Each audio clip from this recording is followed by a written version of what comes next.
Hi, and welcome to the Cavalier Sports Report. I'm Chris Wright, your host. This is a production of Johnson County Community College JCAV students. Our guest in the spotlight today is Coach Jim Schwab. Hey, Chris, how are you? I'm doing well. Thanks for coming with us today. Thanks for joining us. You're welcome. Thanks for having me. We've got kind of a special event happened last night, actually, and your 200th win. Tell us a little bit about that. Well, it's exciting times for the women's soccer program here for my 13th season and my assistant coaches, and it's quite a monument to go to 200 wins for the women program, and it just means that I'm getting older and coaching a long time, but it's really a tribute to all the girls that have been here before, and my great assistant coaches in Wendy and Melissa Blunt. So it's worked out well for all of us. So it's a team effort. Oh, total team Absolutely. effort. I mean.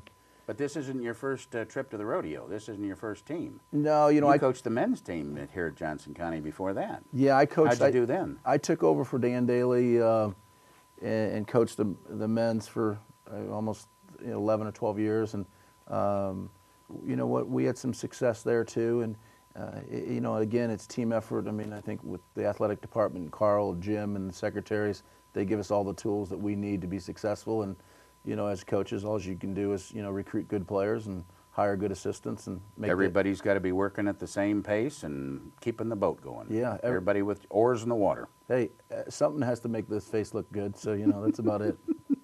Well, apparently it's been a great team effort. 12 NJCAA All-American players, 55 NJCAA All-Region performers, 4 Region 6 Players of the Year, and 47 All-Kansas Jayhawk Conference players. That's remarkable. Yeah, it's a testimonial to the players that have come here. So absolutely. I'm not a big stat guy, Chris, so that's all not new to me. But like Tyler, our sports information director, texted Wendy and said, "Congratulations," and I go, "Yeah, on the victories," because it was our first one. But and you thought it was 300 or 400 or something? Yeah, you lose count after a while. But they're all, each one at a time. I know it's a cliche, but I understand. Especially to get the first one off our back, being 1-1. Sure. Now we're 1-1-1. So hopefully this weekend we can turn it around a little bit. Well, you opened this 2011 season this year ranked 14th in the NJCAA. Do you think that was a fair place to be? Yeah, I think it was probably fair, maybe a little generous, because we were in the top 10 last year, and we kind of we lost to Butler that we beat in the regular season. So I think we kind of laid an egg in the playoffs last year. Unexpected loss. I mean, not to discredit Butler, but no. You know what? It's a fair. Anytime preseason is it's predicated on what you did last year. So yeah, I think it was a fair. It was a generous for us to be in the top 15. You've got 8 sophomores returning this year. Are those all former freshmen here at Johnson County, or transferring some sophomores in? There's 2 transfers in from Southwest Baptist University, Jen French and Emily Claudel, and they're both transferred in. But the returners are. That leaves you 6 returning. Right. So it's good. Our numbers usually 60 to 70% turnover every year. So we have a new team. But the sophomores are key to come in to be leaders and field generals for us. But you know what, we always tell, and our coaching staff always tells the freshmen, they need to play. And if the freshman's better than the sophomore, they'll play because then our program's getting better every year. That's the team effort. Right. And you've got 8 freshmen coming in. How was recruiting? Between Wendy and Melissa and myself, I thought recruiting went real well. We had a couple players cancel at the last minute, so our numbers are at 18 or 19. Usually they're at 20, 21 players. But the quality's great, and I think it's every year it seems like it's getting better and better, Chris. That's great. Well, last weekend was a difficult game to begin with, 108-degree temperatures down in Texas. Yeah, and you know what? It doesn't help when 2009 we lost to Tyler in the national championship, and we've had a relationship over the years that we've opened up our season with them. And some coaches say I'm crazy or the big S word, but we like to see it's a benchmark of where we need to be and where we need to go as a team. And it was 30 minutes in at 0-0, and then the shark and the chum was in the water, and they got to us, and it was 4-0 at half, and then we played a little bit better in the second half. Got to ask you, what's the S word? Stupid. The dreaded S word, the stupid. It's just hanging out there. But I have a 4-year-old, and Jim Dice says I can't, tell my 4-year-old that we can't use that word in our house. So.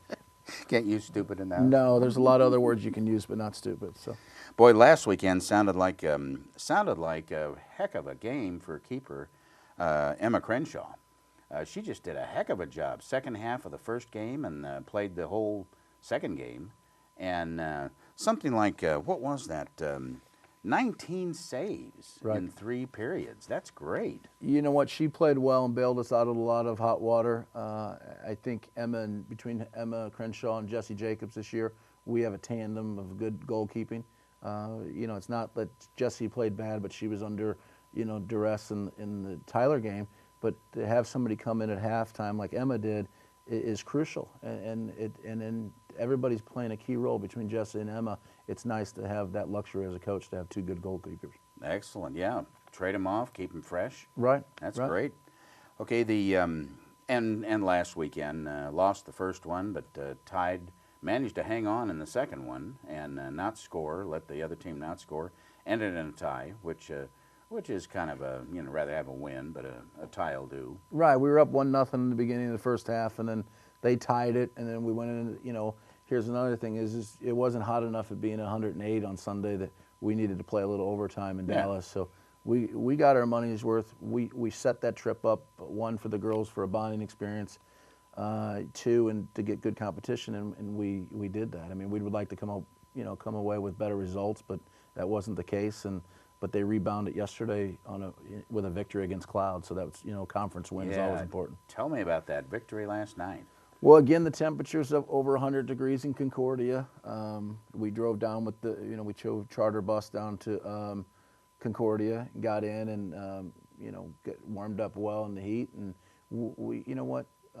Cloud didn't have a lot of chances. They're a very good team. They're better than last year. It seems like our conference keeps getting better and better. Mm-hmm. We had several chances. 2 goals got called back on offsides, but we created a lot of chances, and now we just got to convert them in the final third. So we're a work in progress, Chris, and like our coaching staff says, Wendy and Melissa, we're creating opportunities, which is good. From my standpoint, the effort's been great. The preseason's better than it has been, considering that, you know, we've had 100-degree temperatures for the last 3 weeks. And the key part is no injuries, and, you know, knock on wood that continues, because you know what, we want to keep these girls fresh and fit, and right now they are, and, you know, so we're absolutely no injuries. Don't want that. Right. And speaking of injuries, any problems with the heat? Was that any problems for any of the women? Well, I tell you what, a couple of them use it as an excuse. You know, between our training staff and coaching staff, you know, we try to get them water breaks and hydrate. The key is hydration before, because if you're not, it's, you know, too late. Yeah, it's too late. We've had a couple, but nothing too serious, and we'll continue to monitor the girls, and hopefully we'll have some success there. Well, and hopefully we're done with the heat for a while. I mean, at least around here, the weather forecast, but now get south, it's still going to stay hot. Right. You know what? The boys team is heading to Dallas, and we're heading up to Council Bluffs this weekend. We play Saturday against Monroe, a team from New York, a well-experienced team in the top 10. And then we'll play Iowa Western Community College as well on Sunday, and they're in the top 10 as well. So hopefully it's a little cooler. If not, you know what? I look at it as at our advantage, because every game so far with preseason and the regular season, we've played in the heat. So, you know, the hotter the better. Yeah. But you know what? It's awful easy for me to say sitting on a chair, and you know, I sweat a little bit yelling, or coaching, I should say. But the girls have really worked hard. I take my hat off to them. That soccer is one of the most demanding physical sports, up and down that field all day long. Yeah, the girls are running. I think the average game, you know, in the pro game, they're averaging between 7 and 8 miles of running. Wow. So, you know, at the college level, it's a little bit different, but not too far off. And I'll tell you what, Chris, these girls have really worked hard all preseason.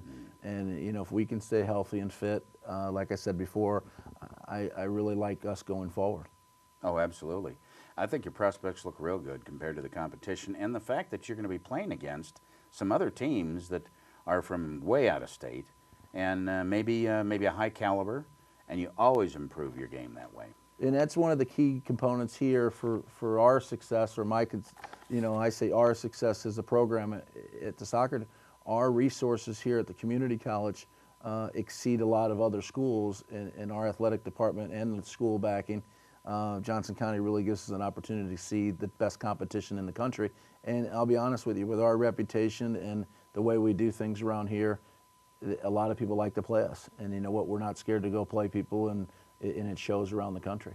Well, you've made your credentials, and you certainly deserve all the appreciation, because you've got a heck of a program going. Well, hey Coach. Chris, as long as I win this weekend, then Jim Dice will get off my back a little bit. But besides that, we'll Yeah, be as long as you won your last game, you're okay. That's it. You know what? You're always on shaky waters, but between Jim and Carl, they treat us with utmost respect. Oh, I've seen the program. They do an excellent job here for all sports. They do. They do. I have to say that because I have to go pick up my meal money after the interview. So. Well, if you have to say it, you have to say it. I guess so. Thanks for joining us, though. Thank you, sir. And thank you for joining us. You've been watching the Cavalier Sports Report on JCAV News here at Johnson County Community College. I'm your host, Chris Wright, and join us again.